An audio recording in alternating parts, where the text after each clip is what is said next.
We're not crazy, the system is. Tune in to Madness Radio, voices and visions from outside mental health. Wednesdays, 6 to 7 p.m. Eastern Time on Pacifica affiliate WXOJLP-FM 103.3 Valley Free Radio. Produced by Freedom Center and the Icarus Project, streaming live, podcasting, and archived at madnessradio.net. Thanks for tuning in to Madness Radio. I'm your host, Will Hall, and today we have as our guest Pat Deegan. Pat is a leader in the consumer survivor movement to transform the mental health system, and she is also herself a survivor of schizophrenia. And I'll just read her bio here. Patricia Deegan, PhD, is an independent consultant who specializes in researching and lecturing on the topic of recovery and the empowerment of people diagnosed with mental illness. She is an adjunct professor at Sargent College of Health and Rehabilitation Sciences at Boston University and a principal investigator with the University of Kansas School of Social Welfare. Pat is a co-founder of the National Empowerment Center, a federally funded national technical assistance center run by people who have recovered after being diagnosed with psychiatric disorders. Between 1992 and September of 2001, she held the position of Director of Training at the NEC. Pat has given keynote addresses, lectures, and workshops across the United States, Canada, Europe, Australia, New Zealand, and Israel. Pat has a personal journey of recovery, having first been diagnosed with schizophrenia as a teenager. So let's go to the interview with Pat Deegan. So Pat, thanks a lot for joining us today on the show. My pleasure. Well, it's really great to have you here. I know you've been a really active leader in the movement to change the psychiatric system and the mental health system for many years, and I'm eager to get on with our topic today, which is really about medication and people making decisions and the work that you're doing around supporting people making more empowered decisions. But maybe for people who maybe don't know about your work, you could just tell us a little bit about how you got involved with this and how you came to be such a prominent leader and spokesperson for the movement. Well, it all began when I was a teenager, kind of just moving along with my life, and my real interests were in sports and just playing sports and having a good time. And during my senior year in high school, I went pretty crazy and ended up in a mental institution and diagnosed with schizophrenia, and that's definitely enough to send your life into a tailspin. And suddenly, everything I think that I had taken for granted, I just, that I'd go on and become a coach and, do all these things with my life. Suddenly it all began to change. And because I was basically told really early on that I had a disease that was a biochemical disease and that there was no cure for it. And what I was, word for word, what I was told is you have a disease called schizophrenia. It's a lot like diabetes. Just like a diabetic will have to take insulin for the rest of their lives, you're going to have to take a antipsychotic medication for the rest of your life, and then I think maybe you can cope.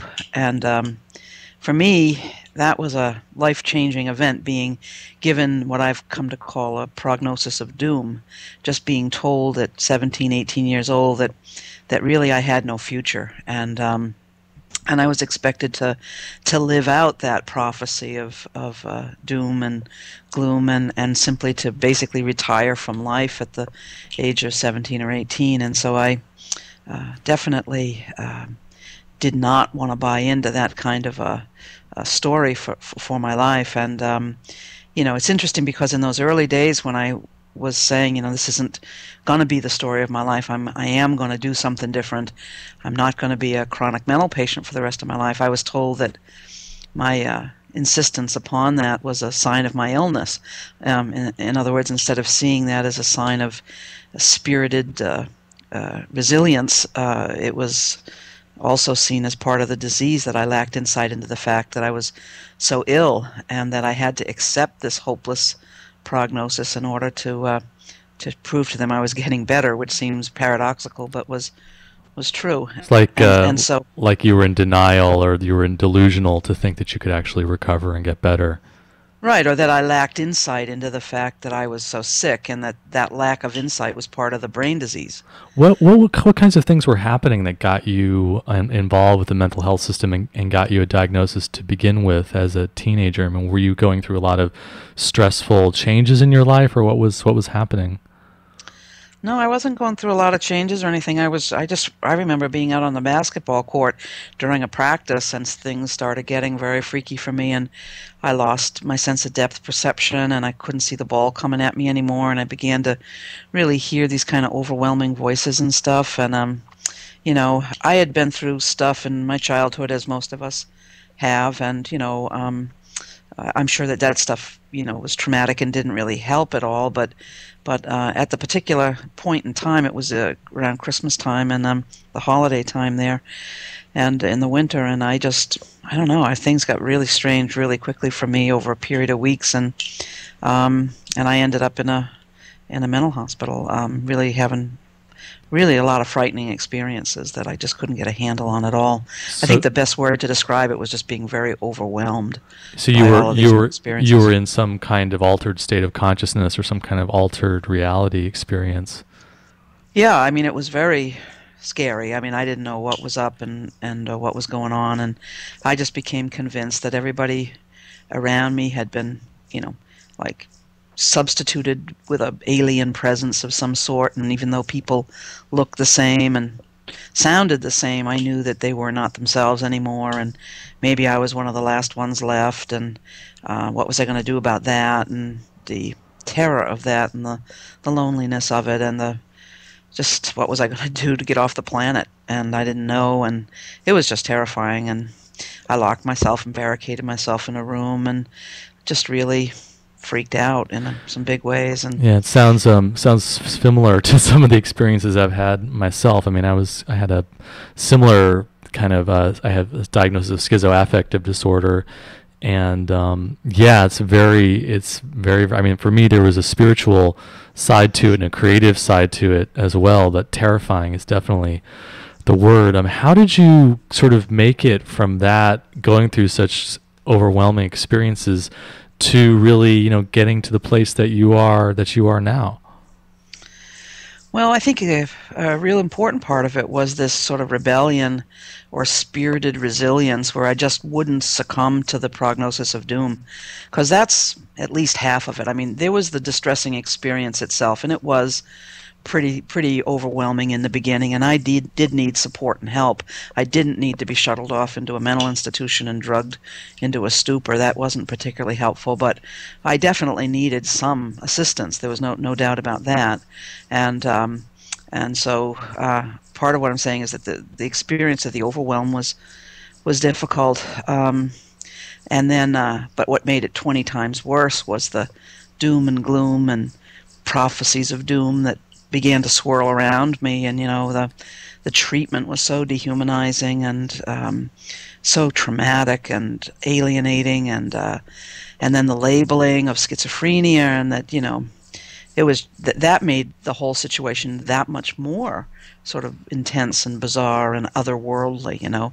So now I was already struggling with what planet was I on, and then to be literally surrounded by aliens now. I'm speaking metaphorically in some sense here, but I'm saying suddenly I'm surrounded by these men in white coats and brought into this room in front of a bunch of interns and interviewed publicly in front of, there were probably 12 MDs who were in their residency in this they call it grand rounds, in the room, and the senior psychiatrist interviewed me in a room in front of all these young doctors, and it was humiliating, and that felt like I really was on a different planet. The whole thing was just awful, and it didn't just happen once for me. It happened a number of times, and I ended back in the hospital 3 or 4 times there early on, and I guess what I did was just to reject it and say, I need some help, but there's some stuff here that's really not helpful, and I'm going to find my own path. And at the time, there was really no talk at all about recovery.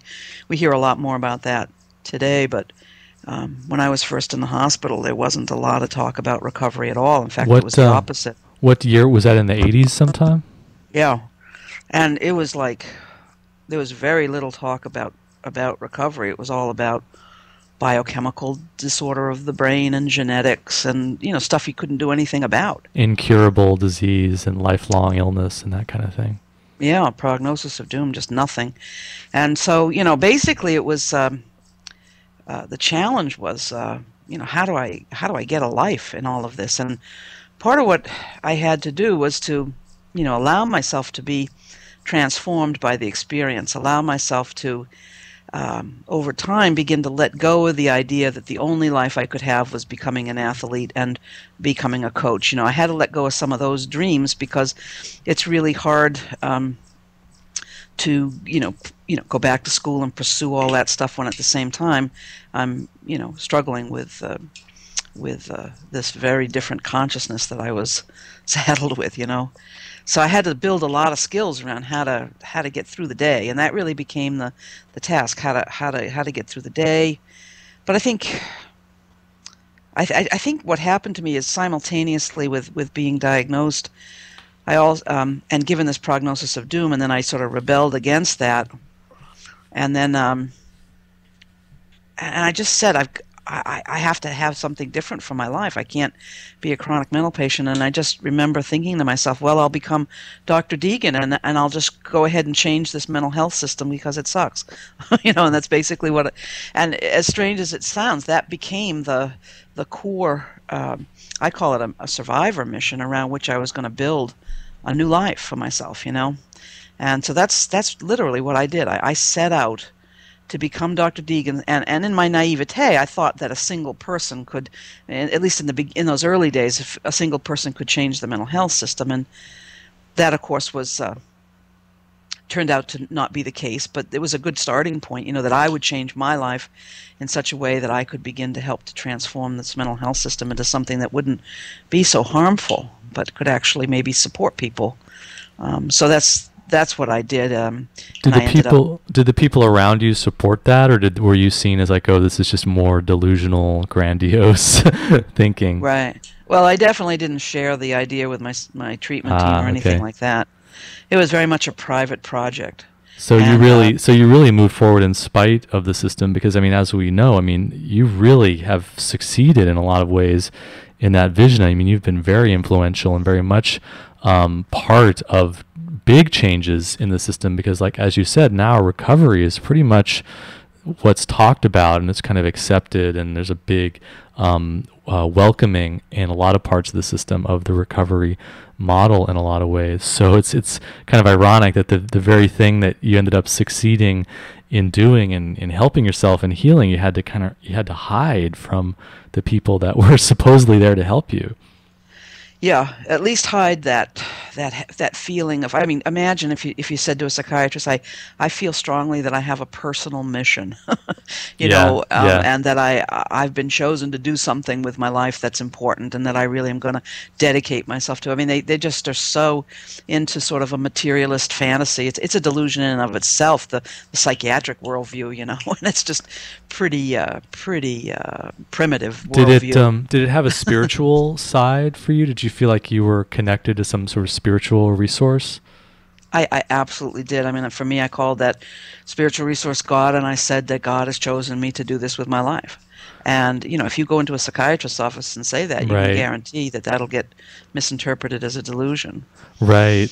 So that really, and then you've gone on and done all these things, and I know there's a lot of different areas of your work. One of the things that I think is really interesting, and maybe we'll try and invite you back on the show, is to talk about your work around the hospital cemeteries and the remains of patients that there are on state hospital grounds, and the work that you've done in really honoring and respecting and commemorating and restoring those remains and caring for those remains. It's a fascinating story in and of itself, but I really want to try and focus today around this whole issue of medication and where the movement is and where the system is around medications. Is something that we talk about quite a bit in the Freedom Center and the Icarus Project, and it's a complicated issue, and it'd be great to kind of focus in on that. How was medication helpful to you in your own efforts to get out of the system and get into this place of really following this destiny that you feel like you had? Yeah, probably saying medication was helpful is not accurate. there were periods of time when psychiatric medication was utterly disabling to me, and I really mean that. I think that that's a very poorly understood dimension of medications, is that sometimes medications can be more disabling than the so-called disorder. And that, so for instance, in the early days when I was compliant and I thought in the early days that doctors and psychiatrists probably had the answers for me, when I bought into that as my solution and my only solution, my job was to be passive and to be compliant.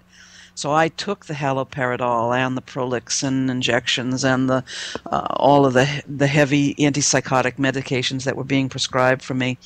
And yeah, it stopped the voices, and yeah, it stopped what they called the delusional thinking, but it also stopped all thinking. And made me so somnolent and laying on a couch all day, drooling and just so emotionally numb and dead, and they were like, "You're doing well, you're doing well," and I was feeling, no, I'm dead.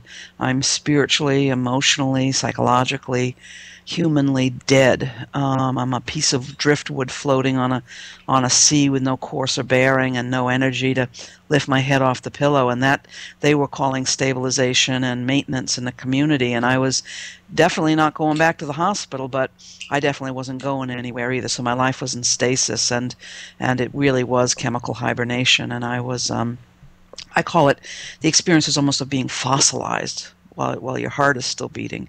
It was pretty horrific, and that, unfortunately, I think is an outcome. This sort of chemical fossilization, where lives are in stasis, where sure, you're not going back to the hospital and using the state's money in those ways anymore, but at the same time you're not living, you're not working, you're not progressing, you're not reaching your human potential. I think that the mental health system is very much stuck in calling that a good outcome, and I think that that's a horrific outcome. I think it's lives and human potentials being lost, and is a terrible outcome for the expenditures of public dollars and Medicaid dollars, and it's just way too low a standard. But and so, presumably the client or the patient isn't going to commit suicide, and they're not causing problems on the ward or the house where they live. They're just sort of quiet and sitting in front of a TV set, and they're this word stabilized is used. They're stabilized, and so that's, I think, the image that, well, maybe there's some side effects to these medications, but it's so much better than full-blown psychosis, or it's so much better that Pat is fossilized than suicidal or having these wild delusions. And that's really the kind of the mentality that's there, I think. And also, of course, the very few of the people who are prescribing or handing out the pills or working as therapists and nurses and counselors, very few of them have actually been on antipsychotics and know what it's like. And yes, it is like being a living dead zombie experience for a lot of people. I know that's being fossilized, or chemical hibernation is really good. I mean, I have sections of the time that I was on antipsychotics, I just don't even remember what was happening to me. My mind was so disabled, like you said, from the medication. But what would you say to someone who would say that? Well, yeah, it's bad, but the mental illness is worse and the psychosis is worse.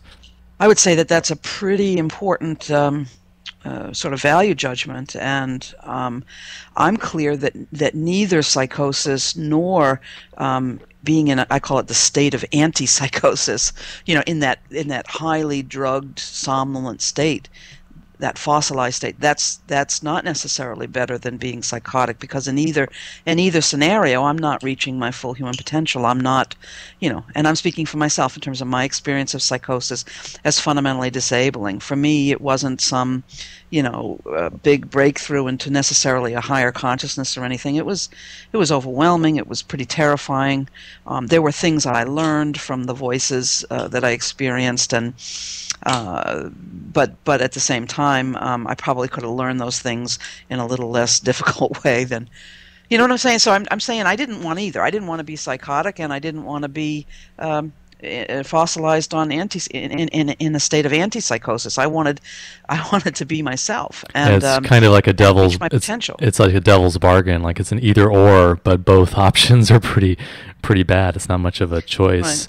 And And so, like most people, I felt really abandoned by the movement, by our movement, which the consumer survivor movement, which was pretty polarized around the issue of medication. It was like either, that you shouldn't use it, and that there were all kinds of risks associated with using it, and I was aware of that. But also, when I felt like psychosis was ready to take me out of my life again, I could use Haldol, and yeah, I'd go into a kind of stasis for a while, but sometimes that was a way of managing the psychosis at times when I couldn't afford to be disabled by it.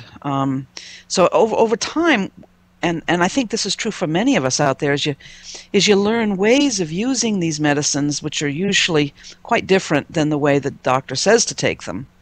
But you learn ways of using them that really seem to be, at least help you be functional and be able to be moving towards the life you want for yourself. So like most people, I would be on for a while and then off for a while and then on for a while and then off for a while, and in a sense actively exploring how to use this medicine in a way that actually helped me get to where I wanted to go, as opposed to it disabling me. exactly, And I only think later did I share that with the doctor. that's really interesting, and I think so you were kind of caught between the medical profession that isn't really giving you an empowered relationship around medication choice, and the survivor patient movement that is not really also giving you an empowered choice relationship to medication. And that's something that we've really emphasized at the Freedom Center, is just the way in which it doesn't have to be an either or thing, that there can be choice involved, and everybody is going to be different. So you found a relationship to it that was helpful and empowering to you. So a lot of it was about knowing when you needed to take medication, when you didn't, and when the psychosis was overwhelming, and when you need to stay away from it, and when you could maybe go more closer to it and maybe struggle with some of those states of consciousness without the medication. Is that how it kind of worked for you? Yeah, I think that it was like the first couple of times that I got psychotic or overwhelmed, I was like a traveler in another world with no map. And then as I kept over time re-entering that state, I began to notice that there were landmarks, that there was what I call a terrain or a topography to my madness, that it wasn't all just a neurochemical meltdown, that it all just wasn't just some nonsense, but it actually had a form, a shape, and there were landmarks in it, like, oh, here come those kind of voices again, oh, here comes that thinking. I used to call it like a tractor beam of thought that if I allowed myself to indulge in a particular kind of thinking, I would end up getting back in the hospital, essentially, is what I would say to myself. And it was like, I don't want to go there. I don't want to get involved in that thought stream again to end up losing control of my life again. So I'm not going there. So in other words, I'm saying that as I moved in and out of these altered states, I began to notice and learn that there were patterns, that there were signs, that there was a terrain, and that I could avoid certain paths if I wanted to. So I became, over time, more of an expert at being able to navigate the landscape of my madness. At the same time, I also would use psychiatric medication sometimes in that endeavor. Like, I'm not able to resist going down this thought path right now. I know if I go down this thought path, I'm going to end up back in the hospital. I don't want to go back. I'm trying to get through school right now. So I'm going to use some Haldol, but I'm going to use this much Haldol and see if I can avoid that thought path, which I know is going to lead me into a bad place. And so I would use the Haldol to that effect. Were you able to find practitioners, doctors, prescribing physicians who would be helpful and collaborate and work with you on this level? Because a lot of times they feel like they should be the ones who are navigating your process and telling you, no, you need to have more medication, or you need to do this kind of medication. Right. I never did find one. You never did. No, and I didn't work that hard at it, to be honest with you, because I just know it's so. I'm sure there are some out there that do this.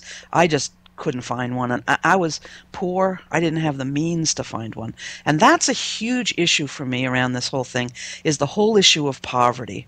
And I think that poverty is so utterly disabling. It's so utterly incapacitating that to be trying to like explore the terrain of your own madness and find the landmarks and figure out, it's basically about trying to get your life back and moving in the direction you want it to go, and then on top of all of that, to be living in poverty, on an SSI check, $500 a month, and it's just so difficult, and you don't have time to it's just to buy all organic food and to invest all this money in vitamin stuff. And one of the things about psychiatric medications is that they tend to be on a scale relatively cheap, particularly if you get Medicaid. And sometimes I think that our movement has really forgotten that when you're living in poverty and maybe trying to raise children, or trying to work a job, or and a lot of the stuff that sometimes we know might help, like being able to take 6 months and go to an alternative healing setting, for a lot of people living in poverty, that's just not an option. Do you think that should be one of the priorities of the movement, to provide insurance funding and programs and different support so that people have access to different choices and tools that they can use? Well, I think it would be ideal. And I think that working on helping all Americans get health care insurance is huge. When I was in California, I was able to get my public health insurance to pay for going to an acupuncturist. It's just covered under California. So that was helpful for me. But yeah, that's something that we come up against quite a bit at the Freedom Centers. Like, yeah, I mean, it's great if you find that eating organic food or taking supplements is helpful to you, then not being able to afford it is really, really frustrating. And that's one of the reasons we set up our free acupuncture clinic and our free yoga class, because this is such a big issue. But were there other tools that you found that you were able to afford and have access to, other than the medication, that were helpful? Because I know that, from my own experience, I have this huge toolkit of all these different things that I've done, and different things resources that I draw on as a way of coping and managing the states that I go through. What were some of the things that you used? Oh, I think that prayer and meditation were always big for me, and spiritual practices were particular types of meditative forms and stuff were key, and that was always for me really combined with being physical. I needed to be able to get out and to exercise in nature, so hiking and just walking and walking and walking every single day, if not more than once a day, for at least an hour. I went out early this morning, and it just is what I need to do every day to be well. And part of what it does for me is it connects me to the goodness in the world around me. And I think there were some studies in the New York Times just recently about, actually exercise improves the lives of people who have mental health diagnoses. Like, well, it's so common sense. We don't need studies to really show this, but then maybe you do need studies so that we can have hospital programs or residential programs that incorporate getting people out into nature and exercise and physical activity and sports and exercise classes and gym memberships and these kinds of things into the whole recovery process. Because right now there's just very little that's provided to people in terms of physical activity or getting out into nature, which for me has been really, really important. So I've come to, in my work recently, I've come to call all this whole world of other things we do to create wellness in our lives, yoga, acupuncture, walking, connecting with nature, supplements, whatever there's just taking care of children, being with a dog, taking the dog out for a walk. There's just 101 things we do to create wellness in our lives, and I call this personal medicine. Personal medicines are the things we do, not the things that we take. Personal medicines are all the things that are related to being resilient human beings that we do to create a sense of well-being and to avoid unwanted consequences like going back to the hospital.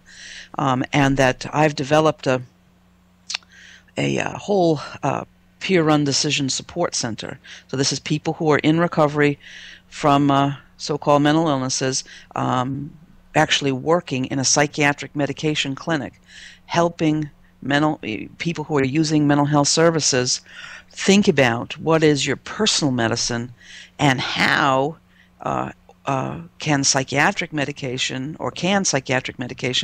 complement your use of personal medicine in your recovery. It doesn't have to be an either-or proposition.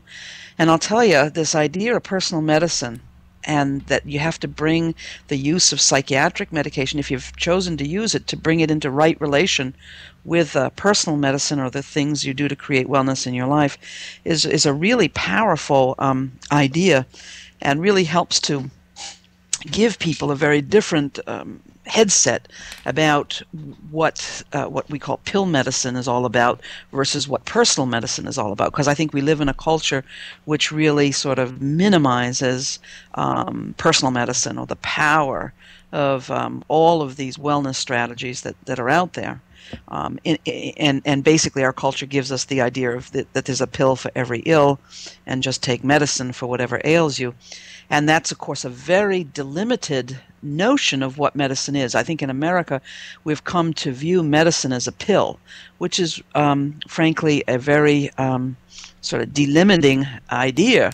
And if you deconstruct the idea of medicine as pill and bring the notion of medicine back to what it was all about, which was basically healing strategies that belong to the people themselves, that our use of medicine was not always mediated by medical practitioners. If you look at early European culture, you see that the use of medicine was something that was actually part of the people. I mean, and that only in more modern times has the notion of medicine as pill been appropriated by the medical professions as something that needed to be mediated by doctors and nurses. So I'm into trying to reclaim this deeper and broader and much older sense of medicine and sort of deconstructing the notion of medicine as pill and re-embracing the idea that, humor is good medicine. A walk is good medicine, and that if we take this really seriously and we say that medicine, there are many things that change our biochemistry, and Haldol will definitely change your biochemistry, but so won't a walk, and that if we begin to take that seriously, it really begins to recast how it is we look at psychiatric medication and its role in our overall recovery. It becomes just a tool among other tools that are available to us to use to create wellness, in our lives. And the emphasis is on using medicine and not simply taking it, which is a much more passive stance. So this peer-run decision support center that I've created is in what used to be the waiting area in this mental health clinic. What just for people who are just tuning in, this is Madness Radio, and we're speaking with Patricia Deegan, who is a leader in the recovery movement, people who have been going through mental health experiences, and talking about personal medicine. So Pat, where is this kind of pilot program, the peer-run decision support center? What hospital or facility is that associated with? This is a project that is sponsored by the University of Kansas School of Social Welfare under the auspices of Charlie Rapp, and the actual clinic is at the Wyandotte Mental Health Center in Kansas City, Kansas. And it's a typical large urban outpatient clinic serving people diagnosed with major mental disorders such as schizophrenia, bipolar disorder, schizoaffective disorder, etc. All of the 900 clients a month who come to the psychiatric medication clinic are the vast majority of folks who are living on Social Security and are considered psychiatrically disabled and pretty poor, and And now when they come into the peer-run decision support center at the clinic, it's the psychiatric clinic is staffed just like any other one. There are psychiatrists and nurses and prescribing nurses, and except that when you come in the door, there's no waiting area anymore.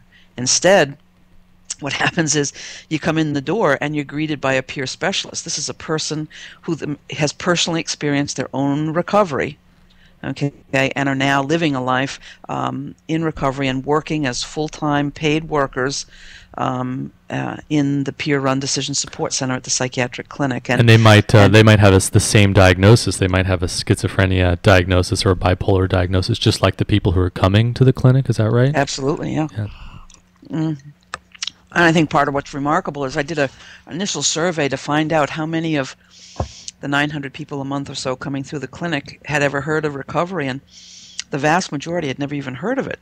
So already, just by the fact that when you come into the clinic now, you're greeted by people with psychiatric disabilities who have experienced recovery, you're already doing something really cool, which is carrying a message of hope to people who maybe haven't heard that you can get well. It sounds like you're breaking the cycle of socialization and turning people into passive dependent mental patients, and actually holding out this possibility that, wait, you don't actually have to be in that role your whole life.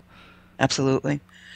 And I found in my early work in developing this that a lot of people were coming to clinic really hungry, and a lot of folks have diabetes these days, which seems to be exacerbated, or some would even argue is caused by some of the what are the so-called atypical neuroleptic medications, some of the newer medications that are used to treat psychosis. And so people would be hungry. So all I started doing was offering people, a nice something cold to drink and something to eat when they came in, and then people are invited to sit at a computer kiosk. We have a bank of computers with touch screens, and I've created a software program.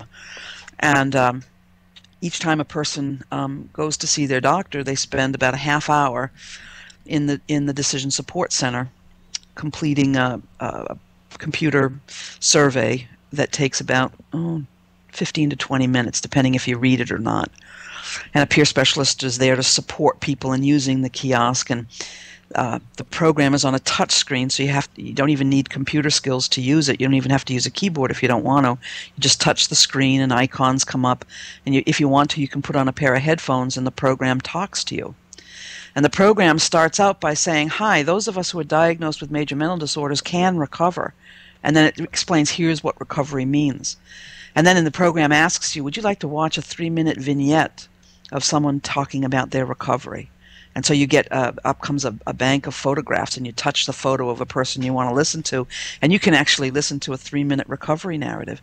And I can't tell you how powerful this is for people many of whom have never heard about recovery, to actually begin to interact with the program.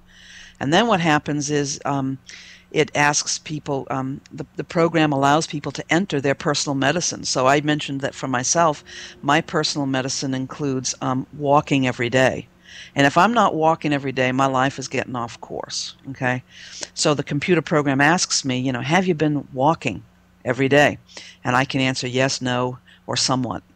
And then the computer program asks me, would you like to hear stories of people talking about their personal medicine? And I can choose from a bank of photographs, touch the photograph of a person I want to hear, and up comes a 3-minute video of someone, for instance, describing doing painting, doing art as personal medicine. Or there was another option would be a young woman who's a graffiti artist, and she talks about that in relation to her recovery. And when you're done with that, the program then asks you how you've been doing, and basically these are 17 customizable questions. So for instance, you might know that if you don't sleep, if you miss more than 2 nights sleep in a row, that's a real signal that you're headed for trouble. That historically maybe you know that's a warning sign for you, and you need to let your doctor or your nurse know about that. And it's important for you to make a note of it. You can customize the question so it asks you, have you missed more than 2 nights sleep since your last visit?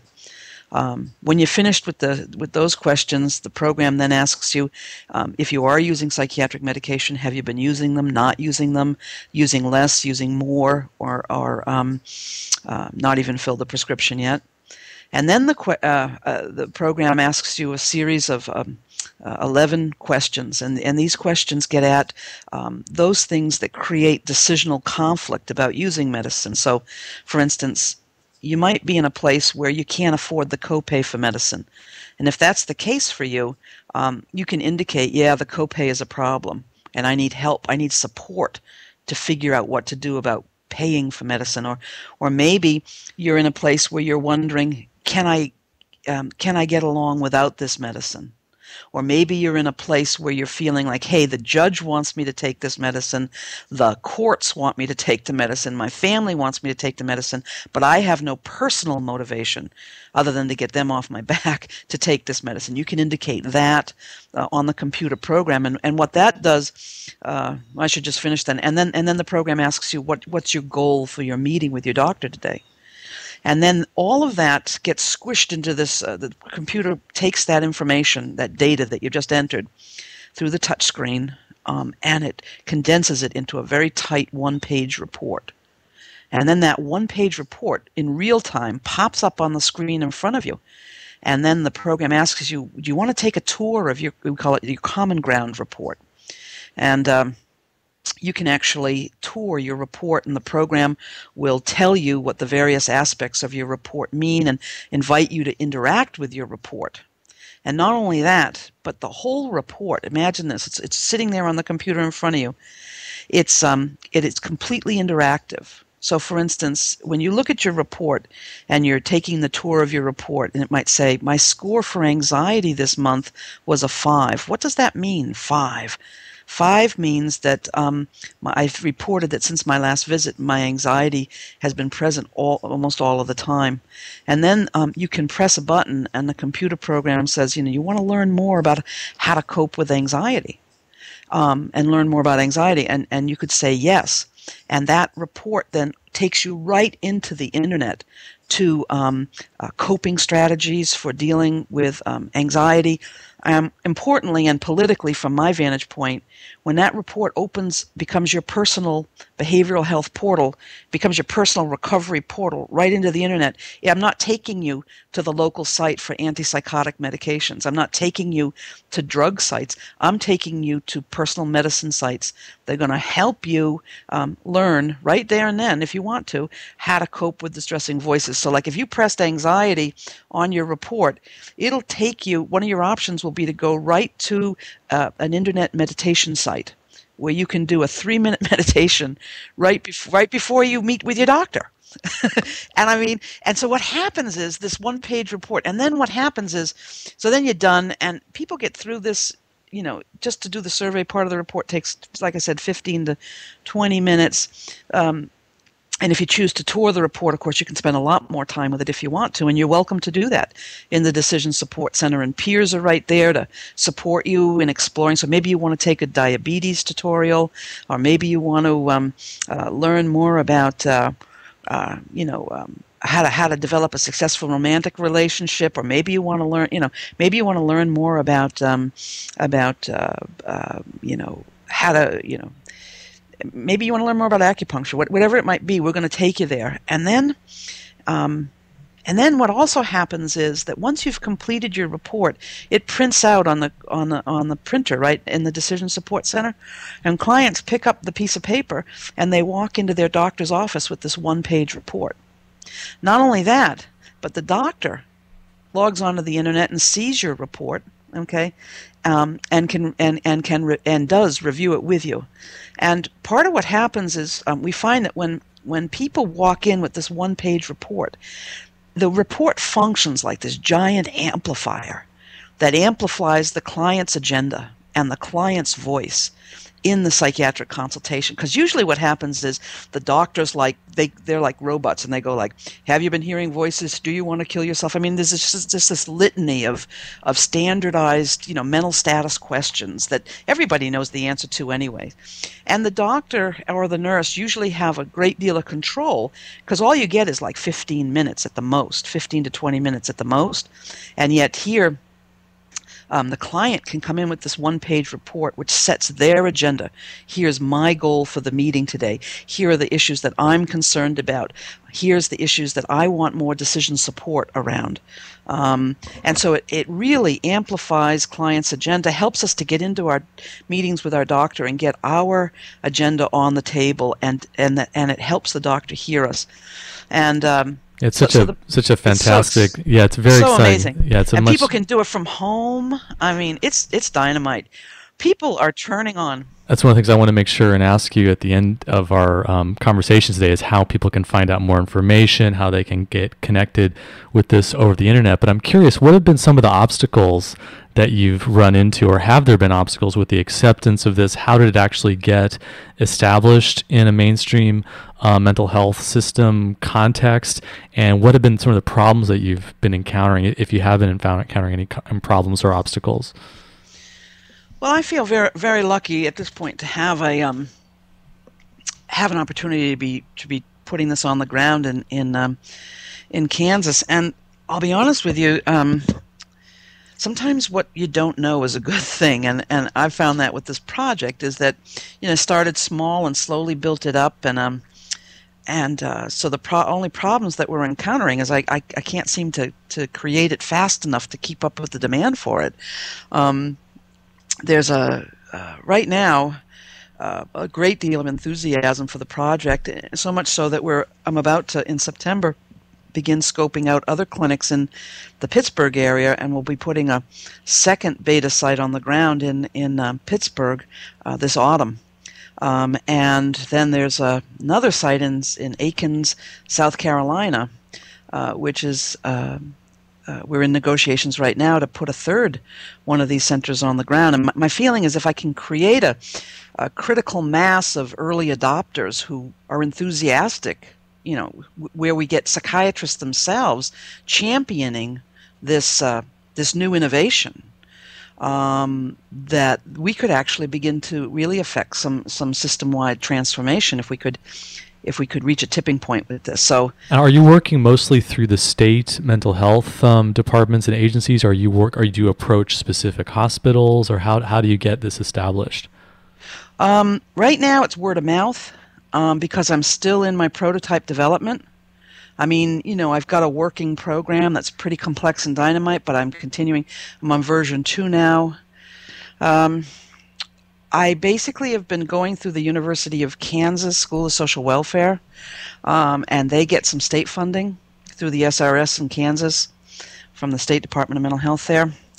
But mostly it's in collaboration with this Wyandotte Clinic in the University of Kansas, and then in Pittsburgh, it's a nonprofit managed care company called Community Care Behavioral Health that has expressed an interest in seeing a prototype in Pittsburgh. And has there been any criticism of this? Because I share your enthusiasm. I think it's definitely a step in the right direction. Just such a different experience for people. But I just can't imagine that there wouldn't be some political forces or doctors who are just stuck in the old way of looking at things, or pharmaceutical interests that might see this as threatening or challenging, or have some kind of criticism of it. But you haven't really come into that. Maybe that's farther down the line. You'll get really. I'm sure it will point. be. Yeah. At this point, early adopters tend to be more cutting edge people. By the time we get to Anywhere USA, then I think we'll start to feel the resistance. I've had I've published a number of papers on the topic now, and so even the journals are willing to publish me on what this is all about. And I think, let me just say, politically and in terms of my strategy here, is that within general medicine there is a trend toward person-centered care in medicine, and there's also a trend towards something called shared decision-making in general medicine. And I caught on to this about 4 years ago and saw the opportunity for an empowerment agenda to get actually inside of medicine itself through this thing called shared decision making. The basic idea being that let's say I was newly diagnosed with breast cancer. I wouldn't expect my oncologist to tell me that I had to have a radical mastectomy. Rather, the expectation would be that I would be presented with a list of my options, hormone treatment, chemotherapy, surgery, watchful waiting, okay? And that I would know the relative risks associated with that. And then I would have to balance that information with what matters in my life. So maybe I'm a woman for whom disfigurement through surgery would be completely out of the question and so damaging to my self-esteem that I would far prefer chemo, because my hair would grow back. Whereas another woman might come down the pike and say, no, mastectomy is the only option for me because of my personal values. So you have to match the clinical evidence with the person's personal values to arrive at the decision with regards to what the next steps in treatment are. And this is something this is definitely something that's spreading throughout medicine. I think it's definitely a kind of a consumer choice attitude that's spreading. But I think that the counter argument, the sort of devil's advocate argument is, well, those are the people who we respect their choices, and they have all of their faculties to really make the best choice for themselves. Now, when you're dealing with mentally ill people, they really don't know what's best for them, and they might be in a totally different planet and think that you're some alien or they're having some delusion. So we really can't put that kind of power in people's hands to make their own choices. What would you say to that? What I would say is that if a person is that cognitively incapacitated, then you need to have a legal medical guardianship on them. Otherwise, people are by default able to make their own choices. Well, aren't there people who are kind of somewhere in between? They're just because I've been myself in these states where I'm definitely not legally someone who should be under a guardianship, but I'm also having a really hard time knowing what's best for me, or even communicating, or even talking. Well, I think that this was an open question when we started, and what we've found has actually been fascinating is that in a number of instances, we have seen where a person comes into the psychiatric medication clinic or the peer-run decision support center in an acutely psychotic state. The use of the software the software program actually becomes assistive technology. The software program itself helps to organize the person's story in a way that the psychiatrist can hear in a very efficient manner. And when you say assistive technology, you're referring to like the disability rights movement in general, that people have different, whether it's speech impairment or hearing or visual impairment, that there's technologies that are set up to bridge the gap between that person's experience and what their limitations or challenges or diversity is and the mainstream needs. And you're saying that this is exactly what's happening in a psychiatric context. That's very interesting. That's right. It's fascinating that the computer program can organize, because it's really hard. Most of us get really anxious before seeing a doctor no matter what. And then to be struggling with psychosis on top of that can be pretty disorganizing. And the computer, at least for some people who've come in acute psychotic states, the computer acts as assistive technology and organizes the story. And it sounds like having the peers there as well is also a really important thing. This isn't something that pharmaceutical companies or doctors came up with. This is something that someone who's been through psychosis and recovery yourself, working with this whole peer movement, has come up with. I think that makes a big difference as well.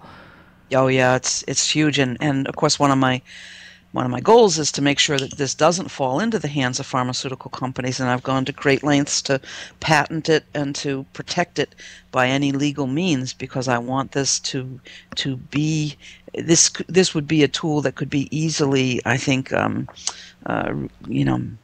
used for not good purposes. Well, there already are a lot of online, depression screening and am I bipolar advertisements, and you take these kinds of these questionnaires, but it's a very, very different thing. Well, I'm sure people are really curious to maybe take a look at this actual software that you set up and find out more about your work. And can you give us some leads on how to contact you, and website information and email addresses, or anything that people who want to follow up on this? Because we're about out of time with the interview today.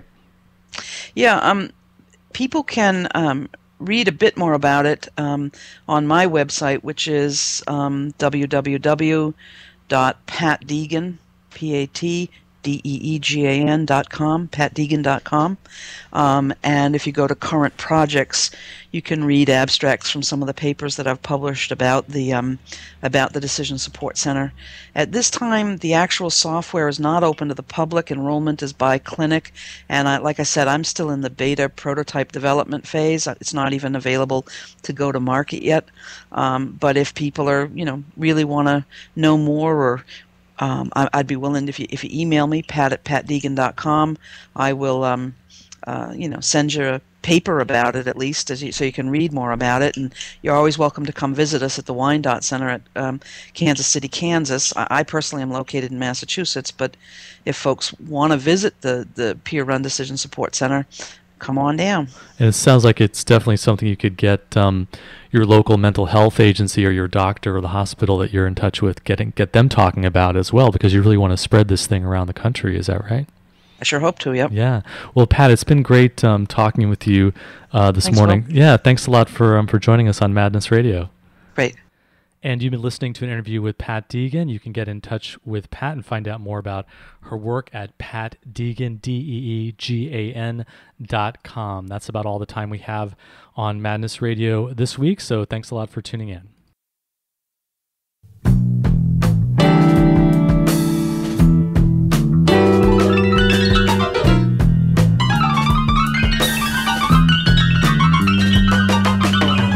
You've been listening to Madness Radio, voices and visions from outside mental health. Madness Radio is broadcast every Wednesday, 6 to 7 p.m. Eastern Standard Time on Pacifica affiliate WXOJ-LP-FM 103.3 Valley Free Radio in Northampton, Massachusetts. For our live internet stream, podcasting, show archives, and more, visit madnessradio.net. Madness Radio is co-produced by Freedom Center and the Icarus Project. For more information, check out freedom-center.org and theicarusproject.net. For more mental health radio, listen to the News Hour from mindfreedom.org, Wednesdays, 4 p.m. Eastern Standard Time. If you have an idea for a story or guest on Madness Radio, or you just want to share what's in your head, contact us at radio@madnessradio.net.